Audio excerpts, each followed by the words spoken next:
Hello and welcome back to Your Property Podcast. My name is Michelle Kearns, and with us today we've got Cristina Osborne. Hi Cristina, how are you? Hi there, Michelle. I'm doing well. Thank you. And thank you for inviting me to your podcast. Well, it's great to have you on, and I'll just do a quick bio for people who don't know you already. So Cristina, you are the founder of the Property VA. VA is in virtual assistant, and you run the day-to-day operations of VA recruitment, onboarding, training, and the client management. You're originally from the Philippines yourself, and you moved to the UK in your 20s to work for an interior design firm in London and Cambridge. Then you quit your job to invest in property full-time, and you've been doing that since 2018 under the company Houseborn, and mainly focusing on social housing investments. So we've got, I mean, to be honest, based on what you've said, we could talk all day about various different elements.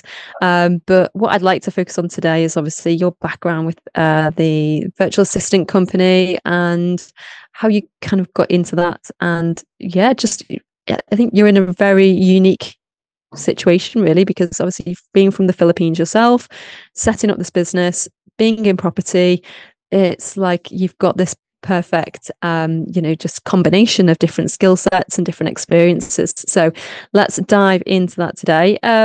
So sure. Just tell us about, when did you have the idea of setting up a VA company for property investors? Very niche, right? Very niche. I would say that property investing came first, and then with that came lots of networking. As you're starting off, you want to attend as much networking events as possible. And that's when I realized, people would approach me and ask me where I'm from. They can obviously see I look a little bit different. I sound different. And they might even already probably think, is she Filipina? Well, that's really where it led to. I'd get asked, am I from the Philippines or where am I from? I take no offense in that question. For me, it's a conversation starter. And then I'd just say, I'm Filipina, I'm from the Philippines, excited to be here, etc. And that's when they would so it's other people who would bring up actually that either they work with a Filipina VA or that they know somebody who works with a Filipina VA. And it started off with just the odd request here or there. Do you know someone who, at that point, I didn't really, but I knew of other contacts who I could potentially refer. They might be looking work, or, they do have the skills. They may not be VAs yet. So it did start off very informally as just me referring a couple of my contacts in the Philippines to property investors. I formally started it as a business, kind of pursued it with more seriousness during the start of the pandemic. As with everyone, we were kind of sat in our seats and just wondering, what do we do next? I wonder what's going to happen in the next 2 months, 3 months. I mean, nobody knew how long really that was going to take. And that's when I thought, you know what? I was doing this just informally. Why don't I do it seriously? And that's how it started, really. I created the brand name. It didn't start out as the Property VA then. And yes, eventually this is where I'm at right now, just 4 or 5 years on, helping property investors just do more with the time that they've got. Yeah, so I guess you just saw the demand there. You were referring people anyway. So, okay, let's just zoom out a bit then. So when I speak to people outside of property and I say, we've got a team who are actually in the Philippines and they're called virtual assistants.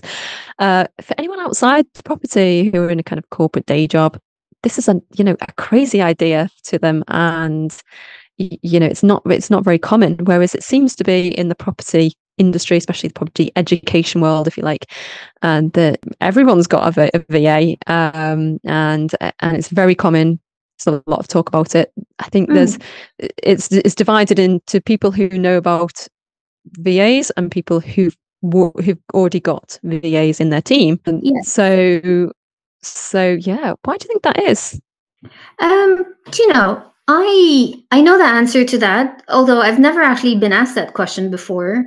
Even with originally my network of Filipino acquaintances, a few of them haven't even heard of VA. So it's really not uncommon for people to ask what are VAs. The best way for them to understand is if the term that they would understand would be secretaries, which they're not really secretaries, but they you know, in a way that would be the bridge to their understanding.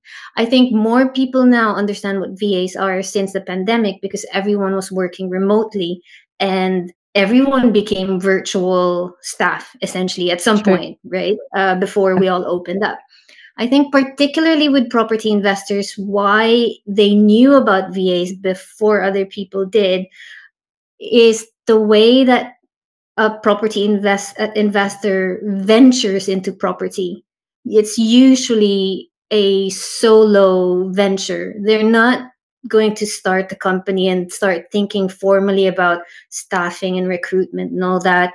They generally go out on their own to pursue property investing, and at some point they realize they can't do everything on their own, that they will run out of time, or their time is spent doing low value tasks, and they can see that if they keep doing that they won't be able to progress in the way that they can if they just freed up some of that time.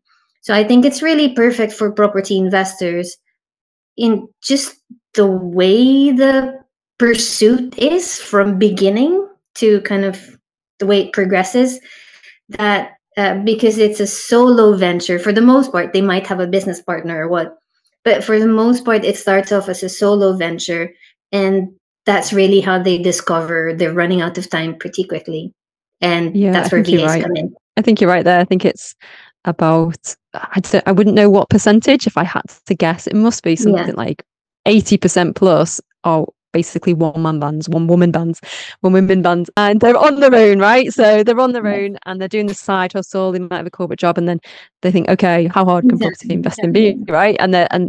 And they start out, and then they realize that they've got to wear many different hats, Mhm. whether that is just from doing the day-to-day admin of working with tenants or working with investors. But they've got to have the social media hat on, and they've got to Exactly. be Yeah. growing the business and looking at their tax and all of these different things. So actually there is a fair amount of admin involved when you've got your own business. And like any business, there's lots of different roles and lots of different tasks within it. So I think the idea is that people realize they do need support with that. And I think you're right there. Secretary or PA is generally kind of what people start out Yes, thinking how about. they'd understand it. And Yeah. there's another thing I'd like to add to that question, actually. In property as well, we do rely on our network a lot. And so if you hear someone do something and it's working for them, we tend to learn and copy what they're doing, because if it's working for them, surely I can do the same, whether that's with strategies or marketing. It'll be the same if you hear someone has a VA and the VA is helping them with so and so tasks. So you hear someone doing it and you'll hear it pretty frequently if you're attending networking events, and that's how you learn, and that's how you find out as well what other people are doing. And using VAs is just simply part of that, what we learn from what other people are doing in our network. Yeah, and we've all got limited amount of time, so you have Yeah, to decide how you're going to spend that time.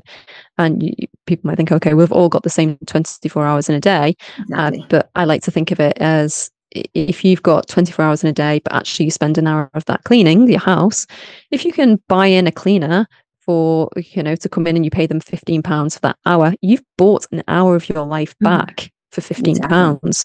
So it works similar if you're hiring a team, whether in the Philippines or whoever they're from, you are buying your time back. And we'll go into it in shortly about the economies of the different economies and how they work to leverage the difference in currencies so that it is very affordable. So people who are starting out, they're entrepreneurs mainly, and they're wanting to buy back their time. It's an affordable way to do that and to build a team. So, Absolutely. but I always remember somebody sort of a couple of years into my journey, I asked a very well-known property investor, a very successful. I said, what's one thing that you give me? What should I do? Do you think I'm not doing? And he just said, get a gatekeeper, somebody who can, just be that person in between you and the rest of the world, whether that's the tradesperson or the tenants or whoever it is. Have somebody to kind of manage what you do day to day. And I never really thought about having somebody to manage my tasks before, and that's always stuck with me. So let's say, do you want to just talk about what is a VA then? So there's lots of different. I don't really like that question, but what does a VA do? And I know there's lots of different things that they can do. So do you want to talk about the differences? Sure. I think, well, in general, we can look at what VAs are hired for. So VA stands for virtual assistant, and they're typically someone who, because they're virtual, they work remotely. So if someone does not need to be in an office, you'd like to think strategically, how can I get that person to work for me for as inexpensively as possible? So VAs do tend to be from an, you could say, a global resource of talent and skills. And a popular one would be the Philippines, because they speak English and they're highly skilled, and they're also easy to teach and fairly young. So they're usually knowledgeable of the latest apps, platforms, and all that. The assistant bit of the VA comes in. Well, that for you as a business owner, that really depends on what you're looking to achieve in your business and what you're looking to focus on. So the VA part as a role, you could say that will transform into what your business needs. So if your business needs admin, then that VA role can just be specifically for admin. They tend to be multi roles for small business owners, because they start out needing 5 or 10 things in their business. They've got finance, they've got marketing.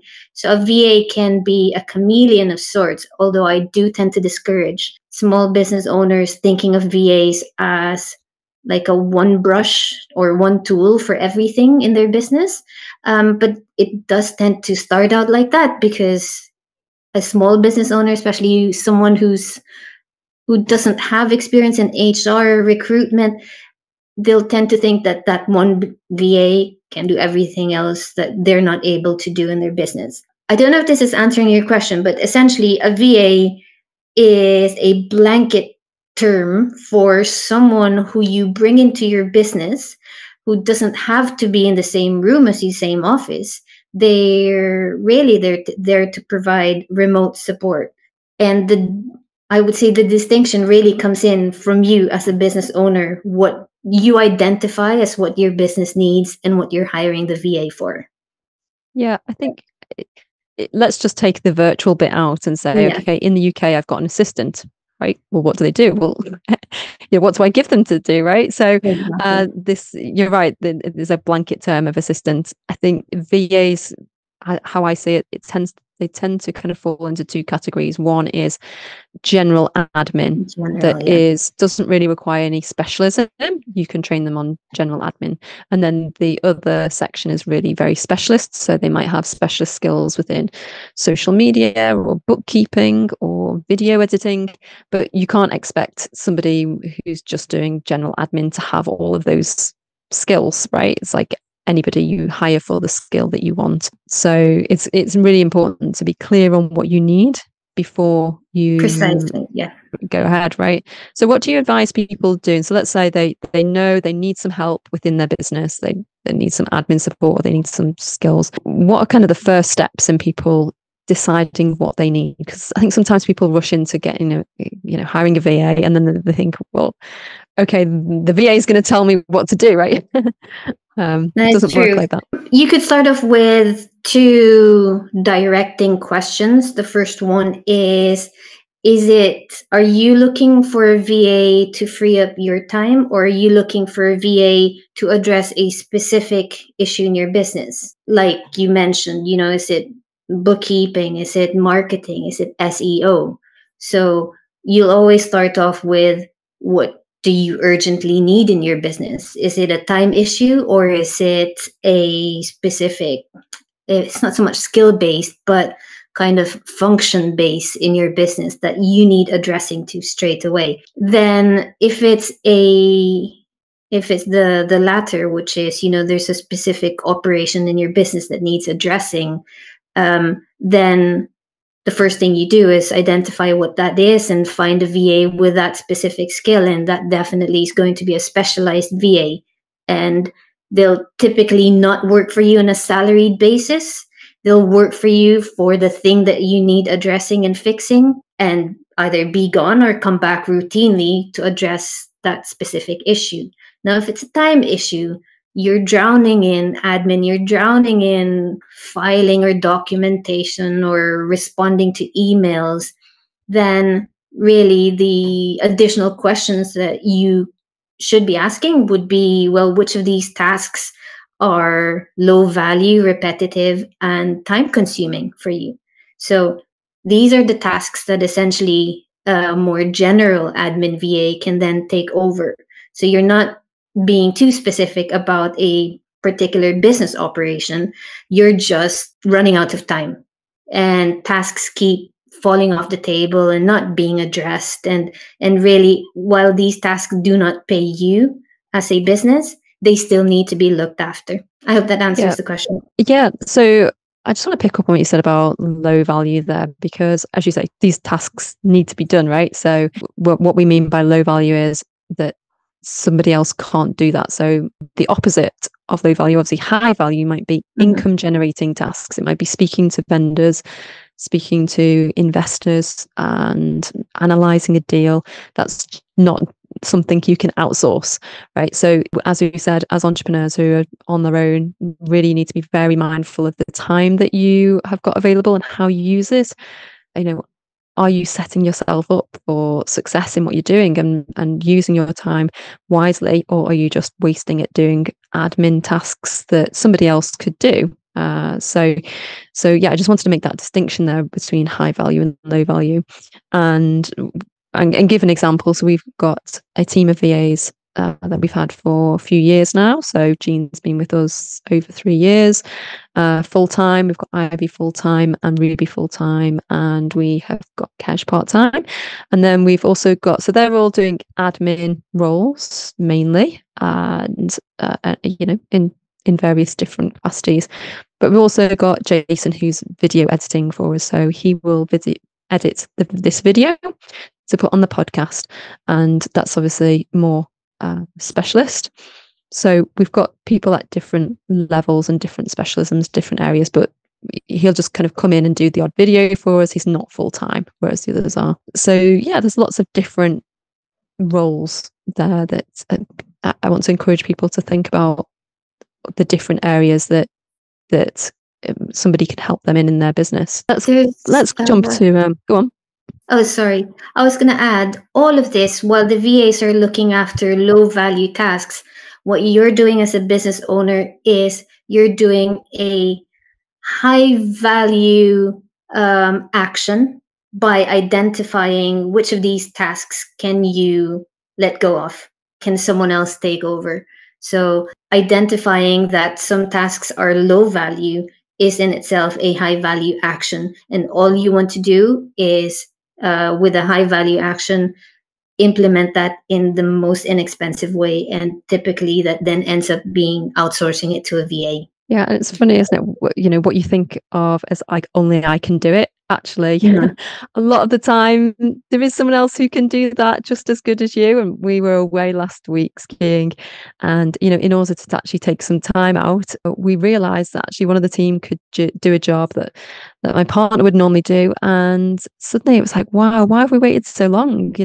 Why couldn't one of the team come in and do that earlier? So sometimes when you're forced to delegate, it's the best thing actually. So in hindsight, one way to avoid that, to kind of find yourself either surprised whether in a good way or in a bad way, is to review business processes. So I don't know what that task was, but maybe, for example, answering emails. So just really sitting down and kind of breaking down what happens within that one small operation can help you identify, do I really need to do every single one of these steps, right? Just asking, a question to yourself, can some of these tasks actually be handed over to a VA? So it's within that one operation, you can identify 5 or 10 steps. For example, you don't have to do all of those steps. The VA can look after some of that, not all, some of that. Yeah, absolutely. And yeah, it was surprising and enlightening. We've kind of had this new freedom of all this time that we've just saved. And I have to say, I think you've got much more, you've been more methodical, obviously, in what you do with the business. You've given this a lot more thought in terms of building processes and workflows and understanding what to look out for. We've basically just made it up as we've gone along. Thankfully, the team have stuck with us so far. But it's definitely, worth, as you say, asking yourself those questions and looking into the different steps. And now everything we do is like, let's put a process around this. Partly because, as you say, it makes sense to have that process, to have a checklist. And if someone's sick, it can be easily handed over to the next person who comes in, right? Or if somebody leaves or whatever. So those processes are really important. So I think one question, let's go to something else now, it is about pay, right? So the first question a lot of people ask is, how much does it cost to work with the VA? So let's say we've got the freelance people who just come and do odd hours as and when. And then you've got salaried VAs that come and work X amount of hours. So let's say they're on 120 hours a month. What are the differences in what can people expect to pay when they start?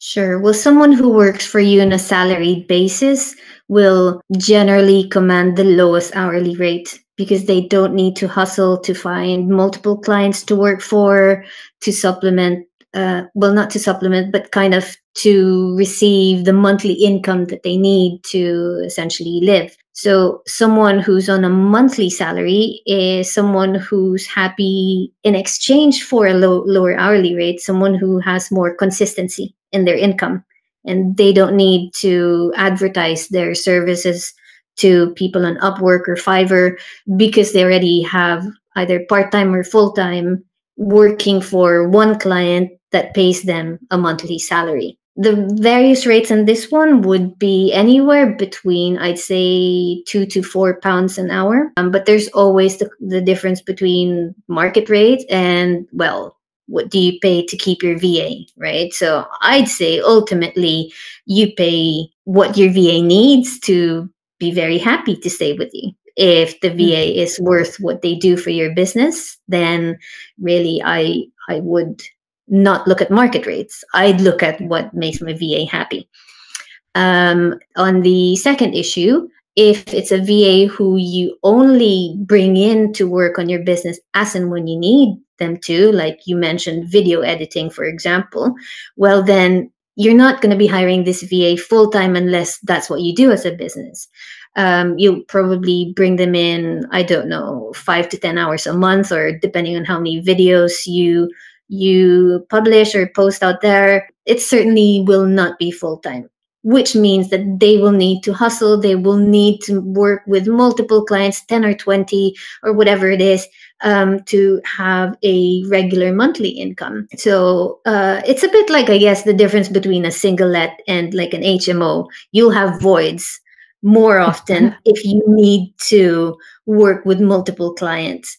And they probably have more costs in terms of marketing so that they can find the clients.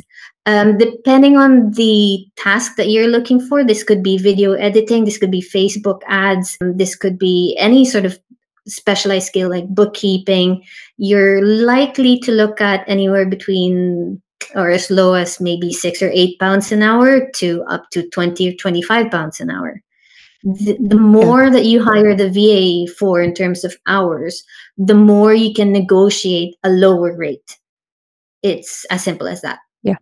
I think you're right there. If they need to like put themselves on Fiverr website and they've got, Fiverr take their cut and then they've got to do marketing as well. Exactly.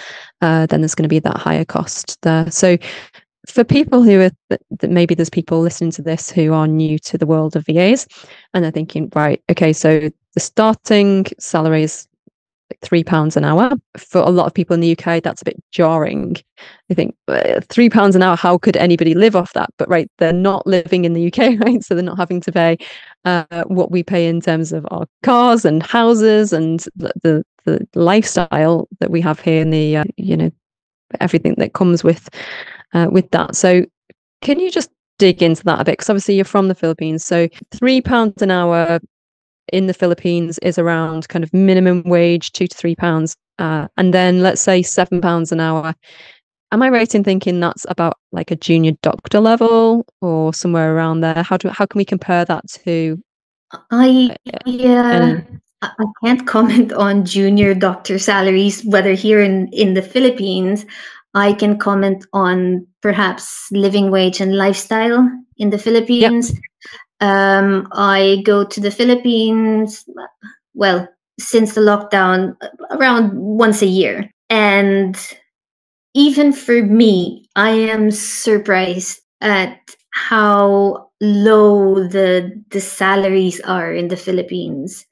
And unfortunately, that is something that perhaps one day I can maybe advocate for, because as business owners, we probably are thinking, how can I get it as cheaply as possible?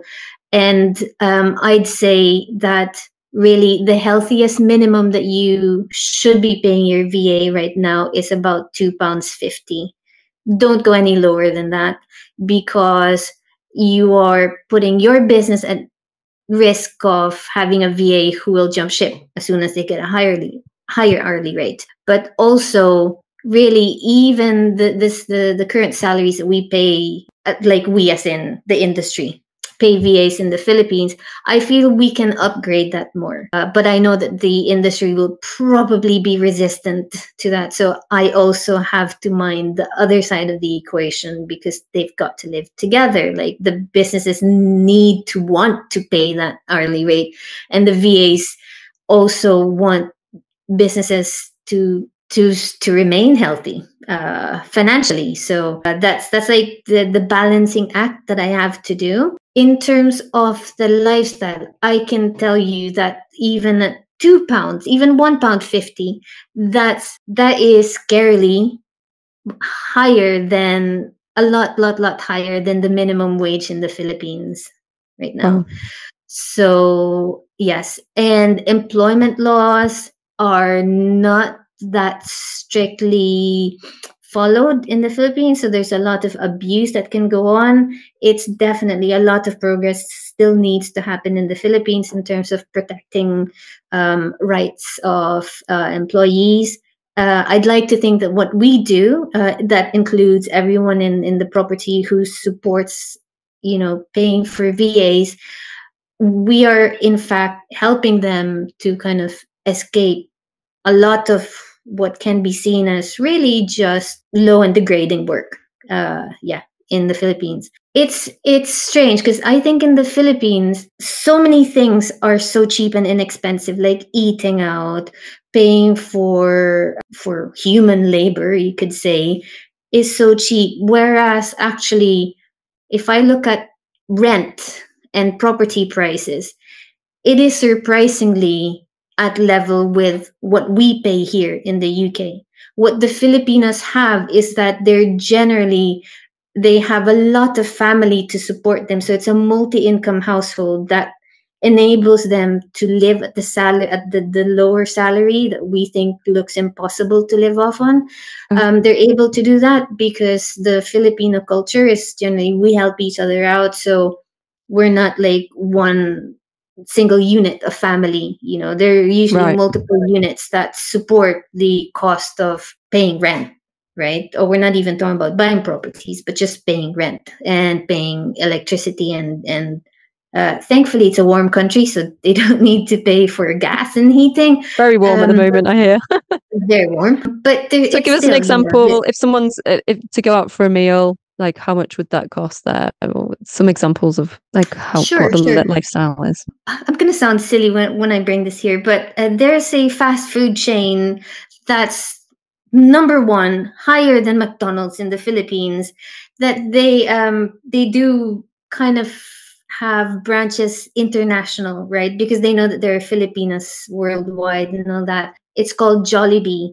And I'm going to tell you the prices of buying Jollibee in the Philippines. So this is like the Filipino McDonald's, okay? Jollibee in the Philippines versus Jollibee here in the UK. Like a burger meal. You could buy that for the equivalent of maybe £1.50 here in the UK. And that's the meal. That's got fries, that's got a drink and the burger. Whereas here in the UK, you probably need to spend about close to £8 for a meal. So the difference, I mean, okay, I'm not very good at maths, but you could say 500 to 600% more.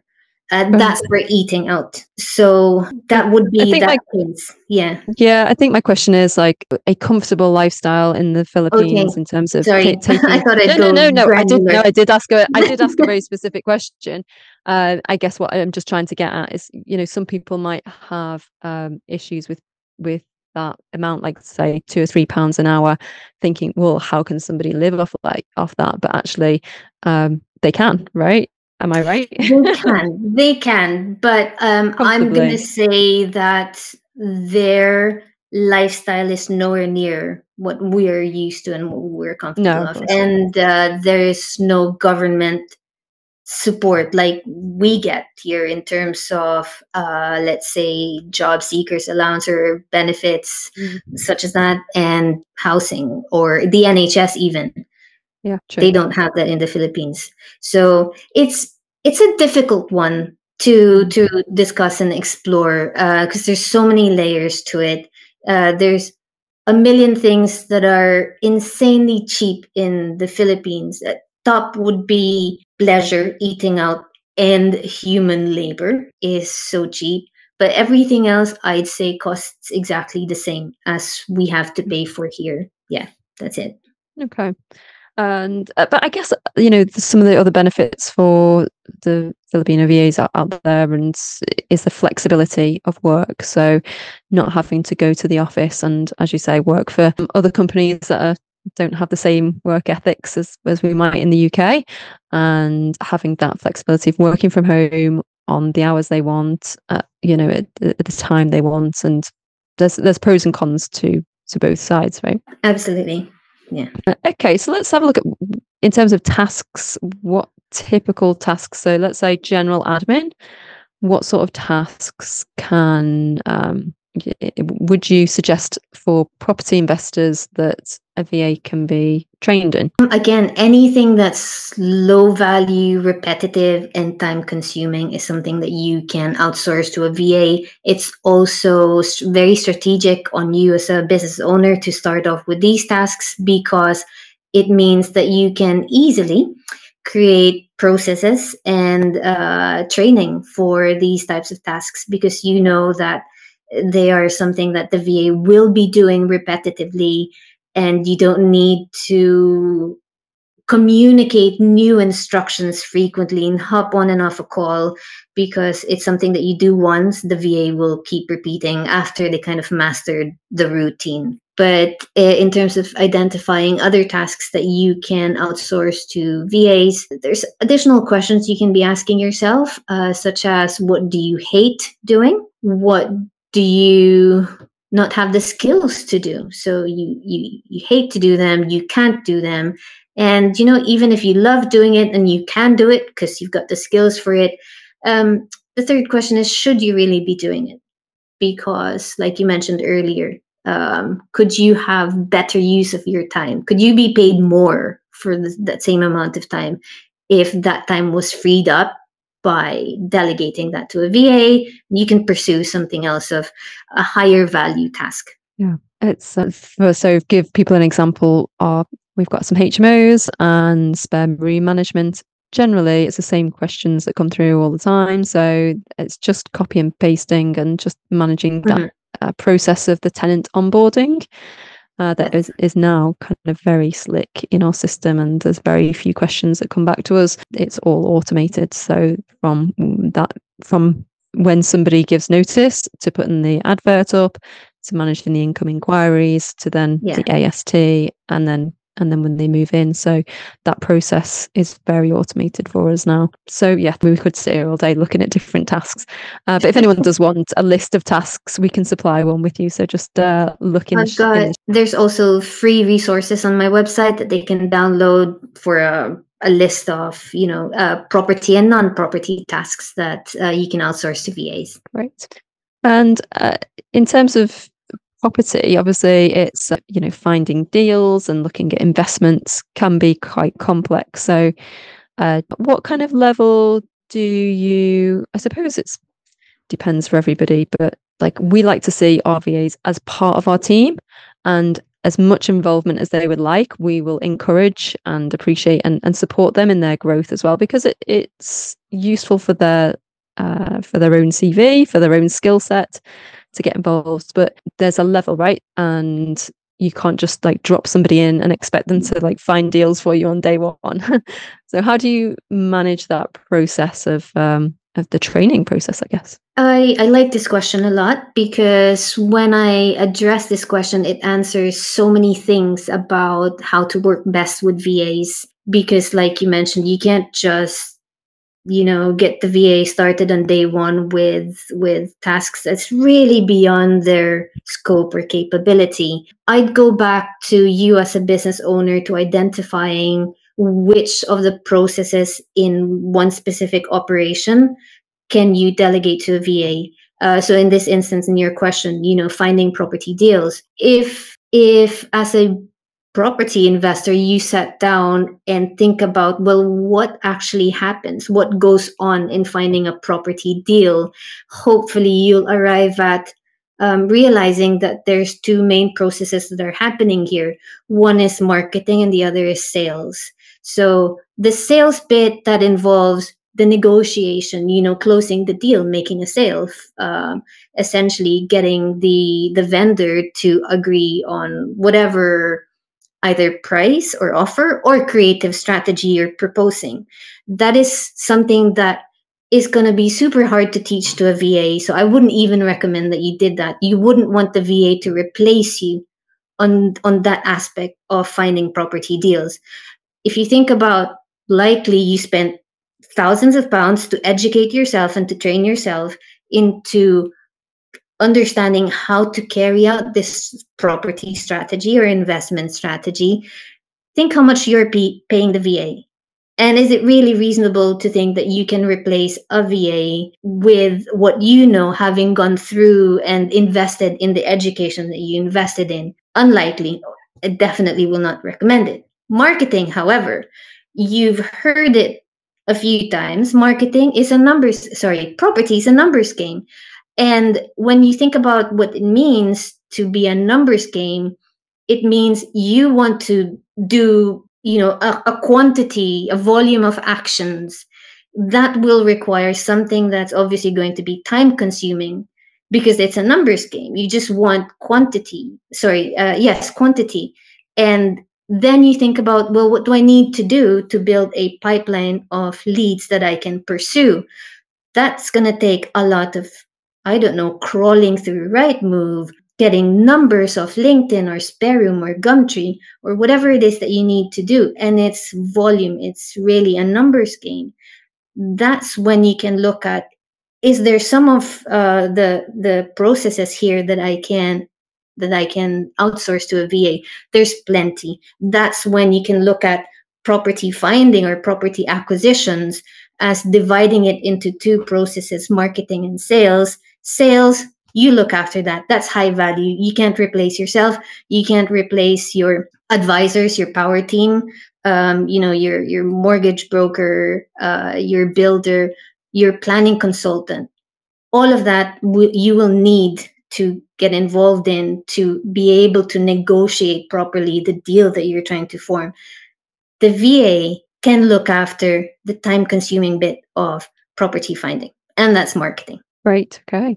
And let's finish on something a bit more cultural. So you're obviously sitting in the middle with the VA company. You are managing the UK clients and the Filipino VAs as well. So how do you manage the expectations of the UK entrepreneurs that, probably going a million miles an hour? They've got high expectations, probably too high, and balancing that with matching people at the right, the right expectations, the right level. I'm going to be frank and straightforward and say I'm still trying to take on this challenge on a daily basis. So sometimes when I think I've got it right, I get challenged again by seeing another story or hearing another comment about how it hasn't worked with their VA.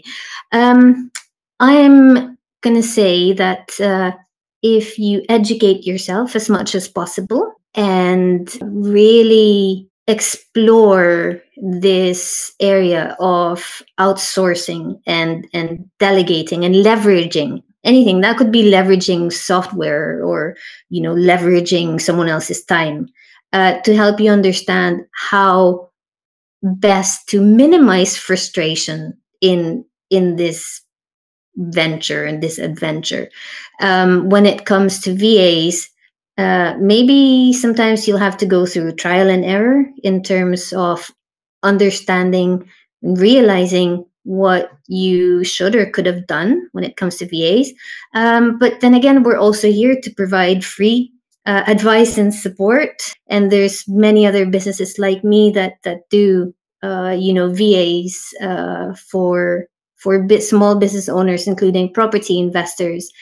And we will always be there to kind of give you guidance in terms of what can you do with VAs. There are free resources available, not just for me, but online. I would always say if it requires the VA to have to come to you for questions, then you're likely either not doing the training and processes correctly, or you've given a task to the VA that is beyond their scope. So if you're able to concisely communicate the instructions using checklists and using processes, then you're safe. You've likely done it correctly because you can train the VA to work independently. Okay, they don't always have to check on you to ask, am I doing this correctly? Is this how I should do it? Is this what I need to do next? Anytime you hear that, that should be an indication to you that you've likely outsourced a task that's beyond the VA scope. I hope that's answered kind of. Yeah, absolutely. And how about the going a step further then? Because obviously, whether you are, managing what you just said there, really is managing people, right? It doesn't matter where they're from. And going a step further into the Filipino culture, what are the nuances that people need to understand? Because, well, we can get VAs from anywhere. However, lots of people do choose the Philippines for for many reasons. If you want to go into those, it'd be great. Right. Culturally, Filipinos are amazingly helpful and very friendly, and they're non-confrontational. So they're really easy to get along with because you can talk to them, you can tell them, you can give them tasks essentially, and you can be indiscriminate with the tasks that you're going to give them because they're also non-complaining. However, what this feature of Filipino VAs have can also sometimes be, unfortunately, something that can backfire on you as a property investor. The reason being, you won't know up to what point your VA will have too much on their plates because they're non-complaining, they're also non-communicative, right? Non-complaining, you can give them as many tasks as you want to, but is that really the best way to do it? Will your VA actually get to attend to all of those tasks? Are you not overwhelming and overloading your VA? And yeah, so that's kind of the two sides of the coin with Filipino VAs. They're really easy to get along with and easy to delegate tasks to, which is also the downside of working with Filipino VAs, because they won't complain and they won't communicate back to you. So it's on you as a business owner, as a property investor, to be more precise and take more control about how your business operations are run. Always go with routine and processes, standard processes with your VAs, so you know that they're not being overwhelmed, and you can quickly check on what they're doing to see if it's still ticking along fine. And one tip for people who do have a team of VAs already: how can they support their VA and make sure that they're not overwhelmed? And obviously, I'm asking for myself as well. I'm always kind of thinking, oh gosh, are they okay? Are they, how do we know? I'm saying, give me like a red flag or a green flag or an orange flag. Like, how are you doing? So, is there any Yeah. tips on how to support them? I think good practice will always be open and honest communication. Unfortunately, with Filipino VAs, that's not always straightforward because they might hold back from you, right? So I would say make it routine, make it company policy to have during weekly meetings, and that should also be routine. It doesn't have to take long, like 15 minutes should be enough. You can have a format for these meetings so that they know it's standard. They know that that is the space to actually communicate safely, because everyone is going to be answering the same questions. It doesn't have to be too specific. I like to suggest a really easy mnemonic to remember is LBs and NTs, like, best, and next times. So in that order as well. So Say that if again for me. if everyone gets to share what they like best and then follow that up with a next time, then that's a format that everyone can follow, regardless of how shy you feel or how reluctant you are to share what's on your mind. So what does like best mean? This could be to a specific process or specific project. What do you like best about what happened? What do you like best about how we're doing things? What do you like best about how you performed your task? What do you like best about how I performed my task? And all sorts. So that's the first question. You follow that up with NTs, which is next time. That's when you can listen to from your or extract from your VA kind of what they really want to say as well, because now you've made it official that they can say what else there is for improvement. You've given them permission. It has nothing to do with them feeling shy or being reluctant about sharing information with you. So you're inviting everybody, so the VAs don't feel singled out, that everyone is going to share their LBs and NTs, like, best, and next times. I like it. Top tip. Okay. So for people who are getting started, if if people thinking, right, okay, I'm not sure where to go, who to follow, there's, a few companies out there that, that do similar things. I like the fact that you are property specific. So there's certainly not many people who do that as well. And with YPN, we are partnering up with yourselves and your company to bring some support to people who want to either get started and understand how to actually prepare for their first VA, and then if people do have a team, how to manage and how to grow with the VAs as well. So that'd be exciting. But where can people follow yourself and what you're doing within your company? Thank you for that, and definitely I'm excited to move forward with this partnership with YPN. I'm fairly visible on social media, especially on Facebook. On my personal page, Cristina Osborne. I also have a business page, The Property VA. On LinkedIn, I just essentially share what I share on Facebook on LinkedIn. Not so active on Instagram. That could just be my Gen X side. Yeah.